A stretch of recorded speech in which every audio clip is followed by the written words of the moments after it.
संभल में तालाब और सरकारी ज़मीन पर बने अस्पताल, मैरिज हॉल और मस्जिद के ध्वस्तीकरण के मामले को लेकर आज इलाहाबाद हाई कोर्ट में एक बार फिर से अर्जेंट सुनवाई हुई और इस पर बात करने के लिए हमारे साथ याचिकाकर्ता के वकील अरविंद त्रिपाठी जी हैं। हम उनसे जानेंगे और बात करेंगे कि आखिर उनकी तरफ से आज क्या क्या दलीलें पेश की गई। सर, आपके तरफ से आज इलाहाबाद हाई कोर्ट में क्या क्या दलीलें पेश की गई? सबसे पहली बात तो आज के हमारी दलीलों को कल से जोड़ के ही देखा जा सकता है। कल मेरी पहली दलील ये थी कि जिस आदेश से मस्जिद ध्वस्त किया जा रहा है उस आदेश की कॉपी ही हम लोगों को नहीं दी गई है, वो दी जाए। तो कल आदेश निर्देश पर माननीय उच्च न्यायालय की वो आदेश की कॉपी हमको मिली। जब हमने उस आदेश का अवलोकन किया तो हमें यह पाया कि हमें रेगुलर रेमेडी के लिए अपील फाइल करनी चाहिए और हमने माननीय उच्च न्यायालय से यह प्रार्थना किया कि हमको रेगुलर अपील करने का मौका दिया जाए। लिमिटेशन चूँकि बीत गया है और सरकार की गलती की वजह से, इसलिए हमको वो मौका दिया जाए। माननीय उच्च न्यायालय ने मेरी उस प्रार्थना को स्वीकार करते हुए अपील के लिए हमें मौका दिया और मेरी उस प्रेयर को भी स्वीकार किया जिसमें मैंने डिमोलिशन के खिलाफ डिमोलिशन के लिए हो रही कार्यवाही को स्टे करने के लिए हम एप्लीकेशन दे सकें। और ये सब कुछ करते हुए हम मंडे को अपील फाइल कर रहे हैं। आप मंडे को सर संभल के जिला कोर्ट में सर आप अपील फाइल करने जा रहे हैं। सर, क्या क्या वहाँ पर दलीलें आप लोग पेश कर सकते हैं? हमारे 3 ग्राउंड हैं वहाँ पर।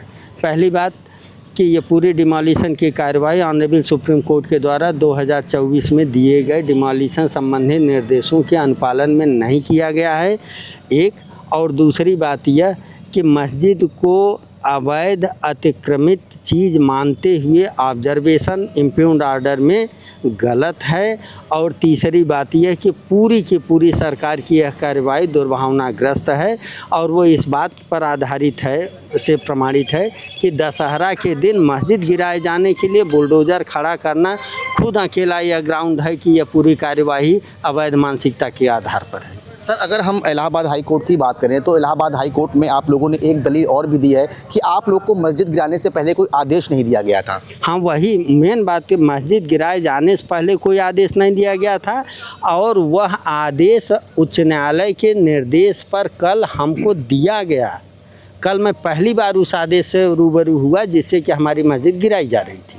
सर, इलाहाबाद हाई कोर्ट ने आपको मस्जिद पक्ष के दस्तावेज भी दाखिल करने के लिए कहते हैं, आप लोग ने वो भी दाखिल किए? मैंने वो सारे डॉक्यूमेंट्स सप्लीमेंट्री पिटीशन के साथ अर्लियर एंड नाउ सप्लीमेंट्री सारे दस्तावेज जो आवश्यक अपेक्षित थे आज सबमिट किए गए। तो ये थे हमारे साथ याचिकाकर्ता के वकील अरविंद त्रिपाठी जी, जिनका कहना है कि अब सोमवार को वो संभल के जिला कोर्ट में अपील दाखिल करेंगे और वहाँ पर वो 3 मुद्दों पर इस मामले को लेकर जो है वो बात करेंगे। हालांकि इलाहाबाद हाई कोर्ट से उनकी याचिका को निस्तारित कर दिया गया है और इलाहाबाद हाई कोर्ट ने उनको ये आदेश दिया है कि संभल की जिला कोर्ट में वह अपील कर सकते हैं।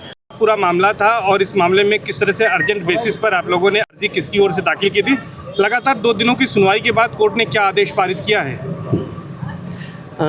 संभल में रावा बुजुर्ग में एक मस्जिद है जो कि डिमोलिश किए जाने के लिए गवर्नमेंट के द्वारा आदेश किया गया था। सबसे दुर्भाग्यपूर्ण स्थिति ये थी कि छुट्टी के दौरान किया गया था, दशहरा के दिन किया गया था और ऐसी अवस्था में हाई कोर्ट में हमें चैप्टर 5 रूल 11 के तहत अर्जेंट एप्लीकेशन देना पड़ा और पूरी रात 15 घंटे इस हाई कोर्ट के कैंपस में केस की तैयारी, सुनवाई, रिपोर्टिंग आदि की होती रही। फिर पहली हियरिंग कल सुबह हुई। ऑनरेबल कोर्ट ने यह ऑब्जर्व किया कि इम्पाउंड ऑर्डर जिस आदेश से मस्जिद तोड़ी जा रही थी वो आदेश ही हम लोगों को नहीं दिया गया था, बिना आदेश दिए हुए किया गया था। तो कोर्ट के आदेश से वो आदेश की कॉपी हम लोगों को प्रदान की गई, जिसे आज दूसरे दिन फिर छुट्टी के दिन स्पेशल कोर्ट ने कॉन्स्टिट्यूट हुई और उस पर सुनवाई हुई। कोर्ट ने पूरे मामले को देखते हुए 2 बातों को कंसिडर किया। सुप्रीम कोर्ट ने एक केस में यह डिसाइड किया कि किसी भी स्थिति में कोई भी डिमोलिशन की कार्यवाही अंतिम रिसोर्ट के रूप में ही की जा सकती है और उससे पहले लीगल ढंग से सारे कंपाउंडिंग आज जितने भी एस्पेक्ट हो सकते हैं उसे कंसीडर किया जाना चाहिए था। और इम्पाउंड ऑर्डर में जिसके द्वारा मस्जिद तोड़ी जा रही थी ऐसा कुछ नहीं किया गया था।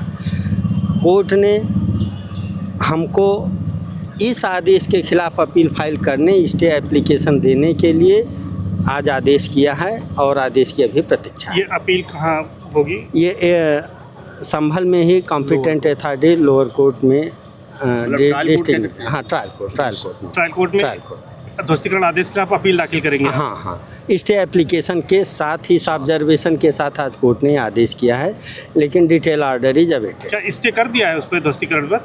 चूँकि फाइनली डिस्पोज हो गया है, इसलिए स्टे की अभी कार्यवाही रोकने के लिए कोर्ट ने कोई आदेश नहीं किया है। स्टे की एप्लीकेशन देने के लिए किया है, डीम टू बी जब तक हम स्टे की एप्लीकेशन नहीं दे देते हैं तब तक ध्वस्तीकरण की कार्यवाही नहीं होगी। स्टे की एप्लीकेशन कहाँ देंगे आप, यहाँ या वहाँ? लोअर कोर्ट में ट्रायल कोर्ट में। अच्छा, ये बताइए कि आपकी जो ये याचिका थी इसे डिस्पोज ऑफ किया है फाइनली डिस्पोज ऑफ किया है, कि मेरिट पे इसको जो है वो रिजेक्ट कर दिया है?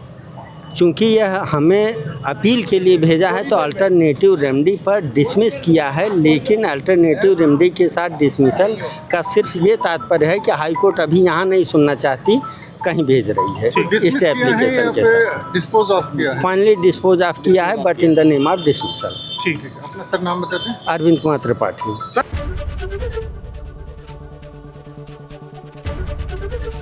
एबीपी गंगा, खबर आपकी, जुबान आपकी।